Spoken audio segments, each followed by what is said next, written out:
keep subscribe my channel, that is Learn with Guruji. That is Learn with Guruji. और I hope you like, share and subscribe my channel, that is Learn with Guruji. Learn with Guruji. Don't I know I will not pass the time pass करने की जरूरत नहीं है. We will end the chapter, first chapter, that is resource and development. आज हम इसको end करेंगे and next we will start. After that we will take another chapter of social science. Is that clear बच्चों लोग? Now today we will end the chapter and we are doing the classification of soil. हम कर रहे थे, क्या कर रहे थे बच्चों लोग? Classification of soils कर रहे थे. We are doing the classification of soil. और मैंने आपको कहा था कि इसमें आपकी 4 soils जो है वो important है. कौन कौन सी 4 soils important है बच्चों लोग? Which 4 soils are very much important for your examination point of view? First is the alluvial soil. कौन सी? Alluvial soil. This is very much important for the examination point of view. Second is the black soil. This is also important soil from the examination point of view. Third is laterite soil. Laterite soil. This is also important from examination point of view. And fourth is arid soil. This is fourth one. This is very much important for examination point of view. Now we will take the last soil of the chapter, that is the mountain soil. It is also named as mountain soil. You can call it as a mountain soil. Any name can be given to this soil. ठीक है चलो. So it is also known as a mountain soil or it is also known as a forest soil. क्योंकि forest आपके कहाँ होते हैं ज़्यादातर? Forest आपके mountain areas में ज़्यादा होते हैं. That's why forest soil भी बोलते हैं इसको और mountain soil भी बोलते हैं इसको. It is also known as a mountain soil, forest soil और खासकर hills और mountainous regions में आपके forest मिलते हैं. That's why it is also known as a mountain soil. बच्चा लोग, फर्स्ट पॉइंट जो फर्स्ट फीचर बनता है इसका वो बनता है कि the texture of the soil. इसको मैं एक ही वर्ड लिखूंगा यहाँ पे, that is texture. Texture of the soil varies according to the mountain environment. जो सॉइल का टेक्सचर है उसका जो टेक्सचर हम आप बोल सकते हैं कि जो उसमें ह्यूमस कंटेंट है या जो उसमें जो है वो आपका जो उसमें आपका जो ह्यूमस कंटेंट है या आपके जो उसमें जो आपका कलर है वो अकॉर्डिंग टू माउंटेन जो एनवायरनमेंट है, माउंटेन का एनवायरनमेंट कैसा कैसा है उसके अकॉर्डिंग वो चेंज होता है. फॉर एग्जांपल अगर माउंटेन पीक की हाइट ज्यादा है, अगर माउंटेन पीक की हाइट कम है तो वहां पे वो थोड़ा सा एल्यूवियल टच देगा, वहां पे उसका कलर कुछ और होगा. लेकिन जैसे ही आपके माउंटेन्स की हाइट इंक्रीज होती है, if the height of the mountain increases then the color and the texture of the soil is changed. तो texture और soil जो है वो कलर का चेंज हो जाता है. तो this is one of the important feature of the forest soil. ये आपका एक forest soil का important feature है. Number second very important feature, silty, silty, silty and loomy, loamy, loomy are in river valleys, in lower valleys. अब आपको पता है कि माउंटेन्स की दो वैलीज होती हैं, एक आपकी हायर वैलीज होती हैं, एक आपकी लोअर वैलीज होती हैं. ये सपोज करिए ये आपका माउंटेन है और यहां से ये माउंटेन आपका स्टार्ट हो रहा है. तो ये जो वैली है, ये जो एरिया है, this is known as a lower valley. यहाँ पे आपकी इन वैलीज में जो सॉइल मिलती है, ये जो फॉरेस्ट सॉइल मिलती है या माउंटेनियस सॉइल मिलती है, इसका जो टेक्सचर होगा वो सिल्टी और लूमी होगा. मतलब सिल्ट का कंटेंट जो है, रेत और जो आपकी सॉइल है वो उसका कंटेंट मिक्सचर जो है वो यहाँ पर ज्यादा होगा आपके जो आपका लोअर एरियाज हैं. ठीक है. और जैसे ही आप हायर हिल्स पे चलेंगे, इस एरिया पे चलेंगे, आप यहां जब पहुंचेंगे तो यहां पे जो है इस सॉइल का जो आपका क्या होगा, इस सॉइल का आपका जो डेन्यूडेशन है, क्या है, डेन्यूडेशन, ठीक है। डेन्यूडेशन में दोनों चीजें इंक्लूड होती है बच्चों, वर्ड को ध्यान से सुनना। Denudation covers both the word, the denudation covers erosion plus deposition, denudation cover erosion plus deposition. तो यहाँ पे जो सॉइल डेन्यूडेशन है आपकी वो ज्यादा होती है, और इन एरियाज में जो ह्यूमस कंटेंट है, ठीक है, ह्यूमस कंटेंट आपको पिछले वीडियो में बताया था क्या होता है। ह्यूमस कंटेंट जो होता है वो अपर रिचेस में, माउंटेन की अपर रिचेस में जो ह्यूमस कंटेंट होता है वो कम होता है। माउंटेन की अपर रिचेस में इस सॉइल में ह्यूमस कंटेंट जो है वो कम होता है बच्चों, ठीक है।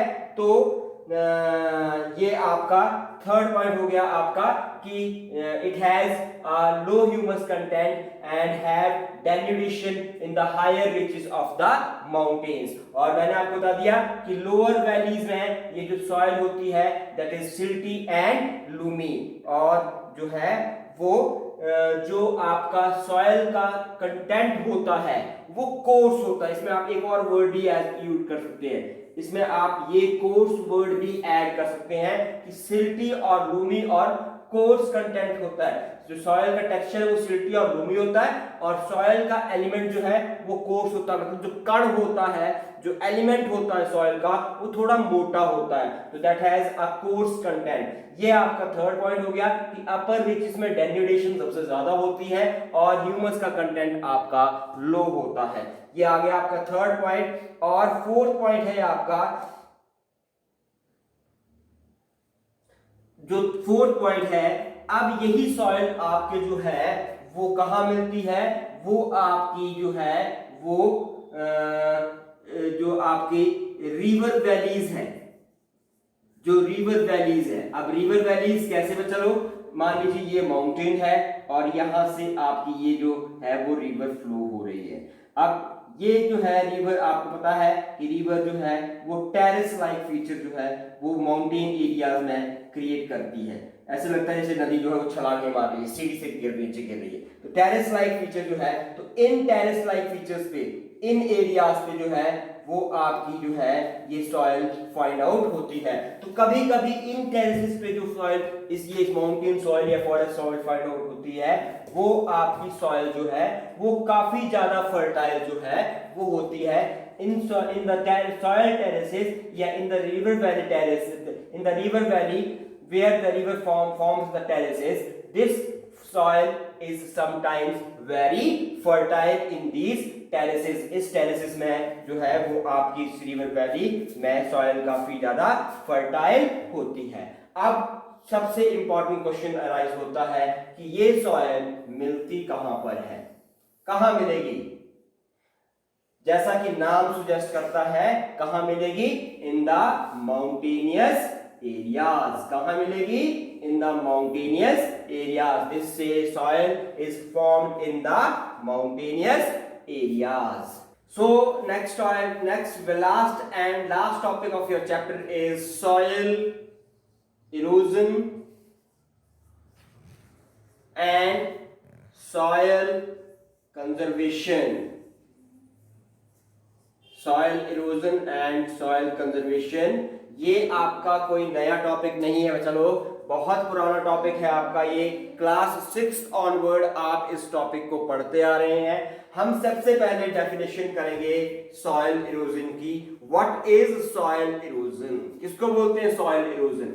मैंने कल पिछले वीडियो में आपको जो था वो सॉइल का हिंदी का मीनिंग बताया था। जिन बच्चों का हिंदी मीडियम है सोशल साइंस में, उनमें सॉइल का मैंने आपको मीनिंग बताया था। क्या बोलते हैं सॉइल को, क्या बोलते हैं, हमारी भाषा में जो नॉर्मल लैंग्वेज है उसमें हम इसको मिट्टी बोलते हैं, but in geography language it is known as मृदा। क्या बोलते हैं, मृदा। और इरोजन वर्ड को मृदा अपरदन, in Hindi it is known as मृदा अपरदन। इज दैट क्लियर बच्चा लोग। तो सॉइल इरोजन की डेफिनेशन करेंगे। तो सॉइल इरोजन की डेफिनेशन अगर मैं करूं तो मैं आपको एक बात बताऊं कि द वॉशिंग डाउन, ध्यान से सुनिएगा, the washing down of the top layer of the earth surface is known as soil erosion. बस 4 वर्ड याद रखने हैं, washing down the top layer of the land is known as soil erosion. ठीक है, जब लैंड की सबसे ऊपर जो लेयर होती है वो सॉइल ही होती है, चाहे कहीं भी हो, ठीक है। तो जब वो वॉश होना शुरू होती है, मतलब उसको धोना, आप खाना, ठीक समझ रहे हैं आप, कपड़े धोती है ना मदर आपकी, तो जैसे वो धोना पानी की वजह से या किसी और वजह से, चाहे वो माइनिंग की वजह से, चाहे वो ओवरग्रेजिंग की वजह से, चाहे वो आपके डिफॉरेस्टेशन की वजह से, चाहे वो किसी भी वजह से जो है वो वॉश आउट होना शुरू होती है, तो that is known as a soil erosion. अब मैं आपको एक और इंपॉर्टेंट पॉइंट बताता हूं। इंपॉर्टेंट पॉइंट ये है कि ये जो आपका सॉइल इरोजन है, दो प्रोसेस होते हैं, one is the soil erosion, second is the soil formation. One is soil erosion and second is soil formation. ये दोनों प्रोसेस जो है, ये दोनों प्रोसेस साइमल्टेनियसली चलते हैं। दीज प्रोसेसेस रन साइमल्टेनियसली, एक साथ साथ चलते हैं। एक तरफ को इरोड होती है, दूसरी तरफ को बनती है। Both the processes go side by side. Both the processes, this both process, soil erosion and soil formation, go side by side. ठीक है जी। Now we will discuss about the factors of soil erosion. तो factors को हम जो है वो दो पार्ट्स में डिवाइड करेंगे। I am writing here, factors को हम दो पार्ट्स में डिवाइड करेंगे। फर्स्ट इज, बहुत आसान है, first is the natural factors, first is natural factors and second is the man made factors. First is the natural factors and second is the man made factors. Now the natural factors can be number 1 water, flowing water बोल सकते हैं आप इसको, ठीक है, moving water बोल सकते हैं, फ्लोइंग वाटर बोल सकते हैं आप इसको, कुछ भी बोल सकते हैं आप इसको। उसके बाद wind and third is glaciers. So these are the natural factor for soil erosion. Now moving to the man-made factors.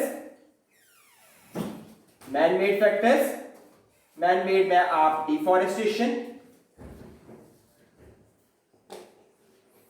ठीक है, overgrazing, ठीक है, and construction and mining activities, construction and mining activities, ठीक है जी। so these are the man made factor for the soil erosion, ठीक है। only this much is given in your book, okay beta। now next is the types of soil erosion, types of soil erosion। now in your book only two types are given, one is the gully erosion and second is the sheet erosion. One is the gully erosion and second is the sheet erosion. Suppose this is a land, ये आपका एक land है, जमीन है, और ये आपकी soil है, दिस इज अ सॉइल, ठीक है, this is land, this is the top layer, soil. Now the flowing water creates small gullies in these areas, ये gullies create करता है। now after a long time these gullies is diverted into a deep valley, deep gullies में convert हो जाएंगी, and this is known as the ravines. What are these known as? Ravines. These are known as ravines, or you have heard about this, that is Chambal ravines. Chambal ravines, ठीक है, चंबल की वो चंबल घाटियां सुनी होगी आपने, पुरानी मूवीज देखी होंगी, तो उसमें जो घोड़े दौड़ते थे वो आपके चंबल मूवीज के आसपास की ही शूटिंग की जाती थी, जिसमें वो डाकू छिप जाते थे। तो those are done around about Chambal ravines. मेरे को एक छोटा सा किस्सा याद आ रहा है, मैं आपको सुना देता हूँ इस चंबल रिवाइंस के बारे में। एक बार जो था वो कपिल शर्मा शो में मिस्टर संजय दत्त आए थे, तो उन्होंने एक किस्सा सुनाया था, वो सुनाता देता हूँ मैं आपको। वो उनके फादर जो थे वो चंबल जो ये रिवाइंस है वहां शूटिंग कर रहे थे, ठीक है, कोई डाकुओं पे फिल्म थी ना, फिल्म का नाम मेरे को याद नहीं है, तो वो डाकुओं पे फिल्म ये कर रहे थे। तो जब वो फिल्म कर रहे थे तो वहां पे जो था वो आपके जो थे वो वहां पहुंच गए थे,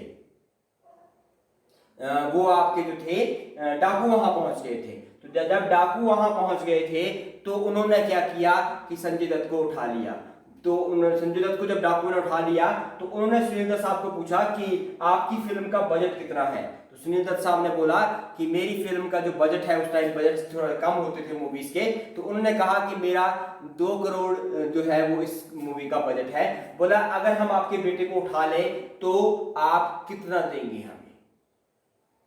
तो ये जो वो सारी की सारी जो घटना है वो इसी चंबल रिवाइंस की है। चंबल की जो नदी घाटियां हैं वो बहुत वहां पे वो डीप गली इरोजन जो है वो हुआ है, जिसको हम जो है वो गली इरोजन बोलते हैं, जैसे मैंने आपको ये बताया। नेक्स्ट जो आता है आपका वो शीट इरोजन आता है। अब सपोज फिर यही लैंड है और ये आपकी टॉप लेयर है सॉइल की। अब मान लीजिए ये एक फ्लैट लैंड है, ठीक है, जैसा आपको नजर आ रहा है। अब पानी जो है वो यहां से फ्लो होना शुरू हुआ, ये पानी फ्लो होना शुरू हुआ।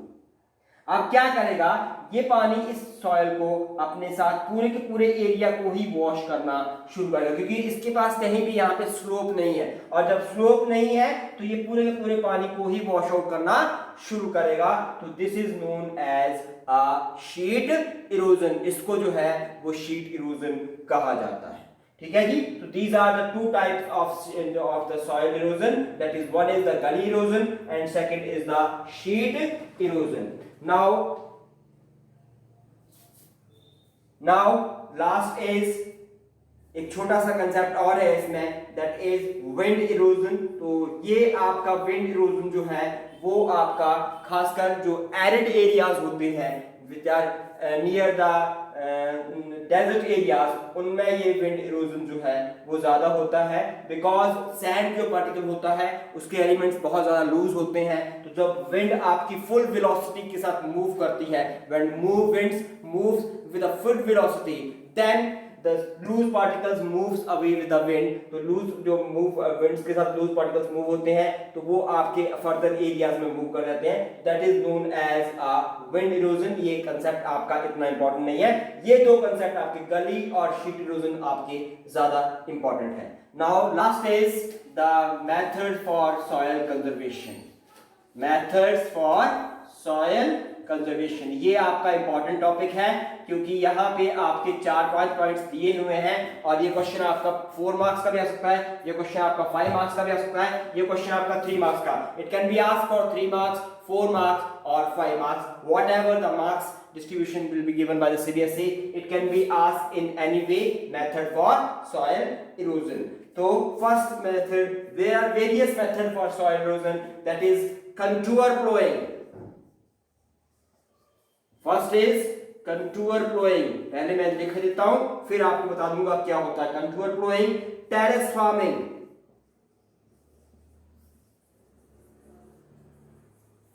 Terrace farming. Third is strip farming, and last is the shelter belts. Only these 4 are given in your book, remaining जो है वो आप जो है वो बहुत सारे हैं, लेकिन हम सिर्फ यहाँ पे जो है वो यही डिस्कस करेंगे। What do we mean by, first of all, we have to know this word, what is contour? Contour means, suppose this is point A and this is point B. From the mean sea level, ये mean sea level, this is mean sea level. From mean sea level, this point has height of, the point A has height of 1010 meters, and from mean sea level this point B has height of 1010 meters. Now both the points have, A and B have what? The same height. Suppose a line joining both the point A and B which has same height are known as the contours.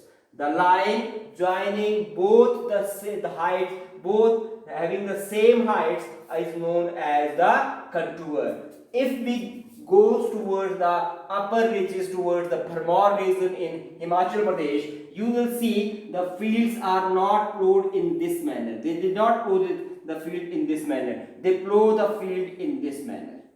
They plow the field in this manner. This means this point and this point has a same height. इस point की और इस point की height जो है वो same है, and this is known as the contour ploughing. Contour ploughing में आपकी जो खेत का होगा वो कुछ इस तरह के होंगे. They have a same height. दोनों एंड्स की हाइट जो है वो सेम होगी आपकी.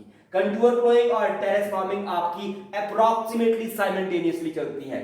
इसमें क्या होता है? Have you seen the ladder? Ladder देखा होगा आपने. लैडर में एक के ऊपर एक सीढ़ी लगी होती है ना बच्चों? तो that is known as a terrace farming. और हमारे ये जो आपके जो मिडिल हिमालयाज है, चाहे वो हिमाचल के जो है वो कांगड़ा डिस्ट्रिक्ट हो, आपका मंडी डिस्ट्रिक्ट हो, या आपका कुल्लू डिस्ट्रिक्ट हो, या शिमला डिस्ट्रिक्ट हो, आपका ये जो अपर डिस्ट्रिक्ट्स हैं हमारे, या फिर आपके उत्तराखंड का हरिद्वार से ऊपर का ऋषिकेश का एरिया हो, या पौड़ी गढ़वाल का एरिया हो, उसके आगे आप बिहार का जो तराई रीजन है उसमें चले जाइए. उन एरियाज में जो आपको कल्टीवेशन मिलेगी that is a terrace cultivation. Terrace cultivation इसलिए की जाती है कि टेरेस कल्टीवेशन में जो आपकी मेड बनाई जाती है. Do you know what is made? Made is a kind of एक तरह का जो है वो वाटर को रोकने का एक जरिया होता है. हिंदी में मेड बोलते हैं, इंग्लिश में पता नहीं क्या बोलते हैं. वो बनाई जाती है जिससे पानी जो है वो आपका जो आपकी सॉइल है, जब पानी फ्लो होगा तो वो जो ऊंची सी जगह बनाई जाती है वो आपके उस पानी को जो है